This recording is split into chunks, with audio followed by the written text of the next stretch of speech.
Sam Bankman-Fried landed in the U.S. and now is out on bail. But Caroline Ellison gave it to him in the back. Those articles, more than one. We're going to go over Ripple and XRP. Show me the XRP army out there. It is just going forward. Doesn't matter the FUD. Guys, welcome to OG Crypto and NFTs. My name is Troy. And every day we go over the latest news in digital assets as well as NFTs. Today, as every day we enter this great day, 3 days before Christmas, we're also going to include on our daily show here, our daily video, our producer, Emi. Hi. She likes to be a space cadet with those things in her ears.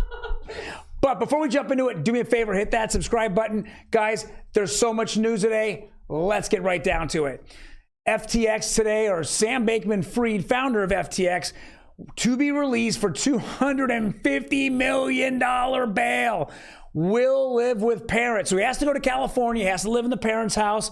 Guys, I don't know why this guy is even around. I mean, he should be put behind bars. Again, he's getting preferential treatment. I know you're saying, Troy, hey, dude, it's $250 million. Well, if you break it down, it's really $25 million you can get out on. But more importantly, they put up their house, so he's got to live in the house. Guys, this guy should not be free. Not at all. He should be in jail. We're tired of the media giving that the white glove treatment. Gloves are off. Let's go start throwing punches. This guy's a bozo. But let's get it even better. Yes, you know what Caroline Ellison did. She sang on him. Her and Gary Wang, what they did was they turned around and to get, a lighter sentence, to get lighter charges, they came out and started singing on him. So now it's turned into this huge fiasco. Now, we think that this is going to be greater than Sam Bankman-Fried, and we're a little disappointed that in the next few days, his parents should be arrested as well. They were in the Bahamas. They have a lot of real estate in their name that came directly out of depositors and investor funds. They should be next. Now, you can't tell me you're pleading stupidity out there. That's dumb. It doesn't make any sense. They need to go down. Dan Friedberg, he's next. We don't know the charges on him at this moment, but he was one of the four in that circle. And now we want to hear Sam sing as well. Who did he give all those campaign contributions from? How did they connect the dots from our government to the Ukraine, right back through him, through stable coins, whether it be Tether, and then distributed out as campaign contributions and other contributions to senators and House of Representatives and actually our president. So we want to know all that. We also want to know, obviously this guy doesn't have enough brains to put this together. There's way higher up. Is the three-letter agencies out there? Are they part of it? Is there going to be a Kevin O'Leary sighting or Kevin O'Leary disappearing act? Justin Sun, there's a lot going on here. We want answers now. So let's see what happens. Let's get this guy in. He needs to start singing himself, or he's going to spend hundreds of years in prison. All right, next, let's get into the Ripple XRP news. But before we jump into that, ETHgate. Yes, you know ETHgate. You know that Bill Hemmon, while he's at the SEC, Director of Finance, he came out with a speech in 2018, said that Ethereum and Bitcoin was not a security. But after internal records show that we're figuring out that he was absolutely having conversations with his past, or at the moment, his law firm that he actually came from and then went back to, that he received $15 million. And he wasn't supposed to receive anything. Compliance department at the SEC was all over him about having conversations with his former law firm, having any kind of money being transferred by his former law firm. He blew all that off. And Mr. Jay Clayton from CNBC, shame on you. It was on your watch. You allowed all this to happen. Then you turn around and sue Ripple who hasn't committed fraud. You're not going after them for fraud. You're saying there's security violations when you know for a fact that the ICO of Ethereum was the biggest security, offering ever. I mean, it was on Facebook. Come on, this is stupid, guys. This is stupid. So what's happened here is the judge rules in favor of the shareholder votes to approve or reject transactions that founded by ConsenSys software. ConsenSys is part of the Ethereum Foundation. They actually hold quite a lot of Ethereum. It's been Joseph Lubin and all the bozos over there. Well, it looks like through MetaMask and through JP Morgan that connect the dots, there's a lot of transactions that were way shady. And so this begs the question, guys, when Ethereum went ICO and Joseph Lubin and Vitalik and the boys in the band all panicked, where'd they go? They didn't want to set foot here in the United States. They went to Switzerland and then pitched their tent over there because they were scared of the SEC. So when they were over there, they came back and then they met with Jay Clayton as well as Bill Hemmon. It's on their calendars. Their calendars, the SEC calendars are released. We see it. So the connect the dots there. I absolutely will say this once and say it 100 times. Joseph Lubin, ConsenSys, the Ethereum Foundation, show us transparency. Show us how much you own of Ethereum. Show us when you dumped at the top of the bull market last year, about a year ago. You dumped on your people. You showed transparency. Yeah, you're never going to show it, right? You're never going to show it. You've been crapping all over Ethereum investors for now, what is it, 4 or 5 years now? Not going to do it. We need to see transparency. This begins it. Shareholders aren't going to take this crap. They want to know what they want you to be transparent. All right, let's jump into Ripple. We know Ripple is all into Brazil.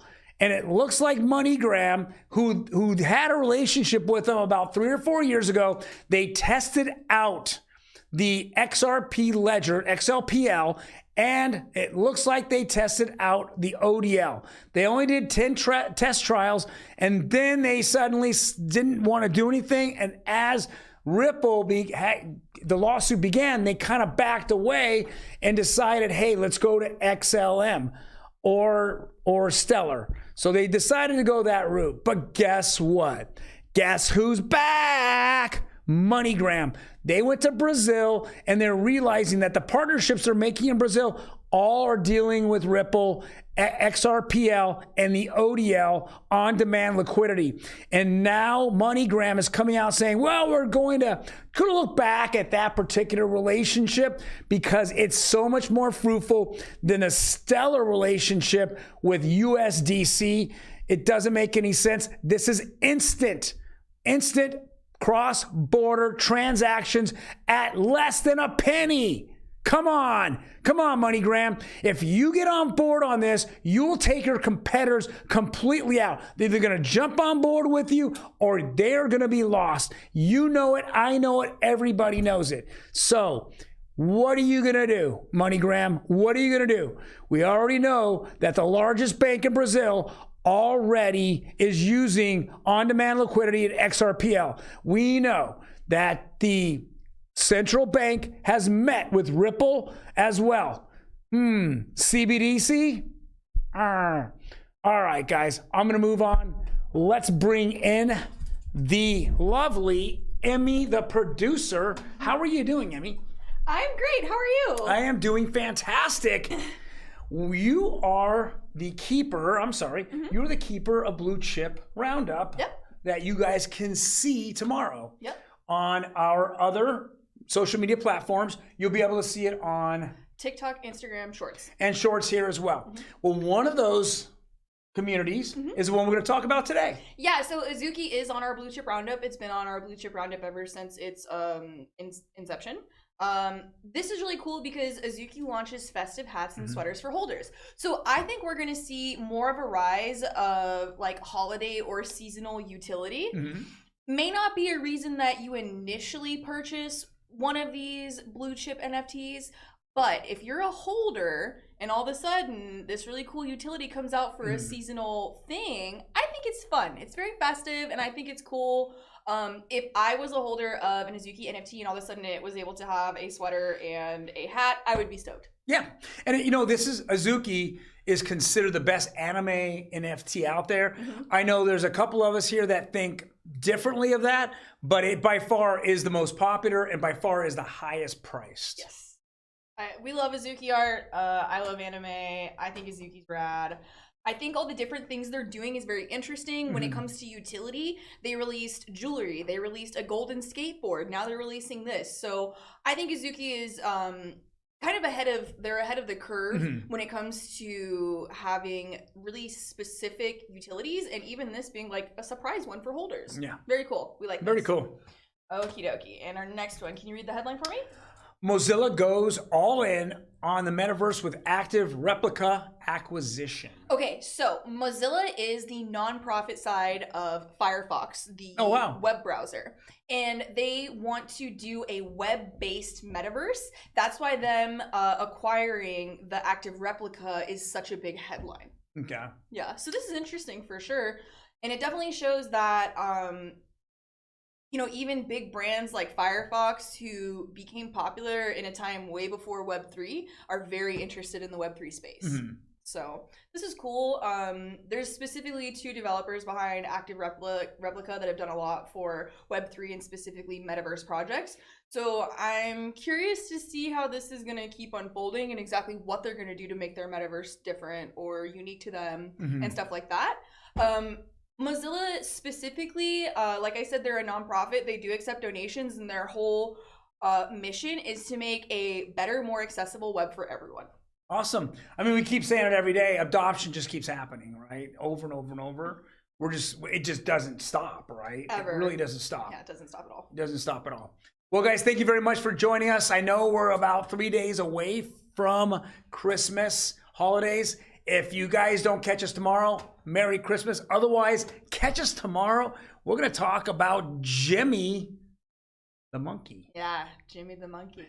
Might be the most popular monkey for the next 45 to 90 days. Yes. Take care. Bye.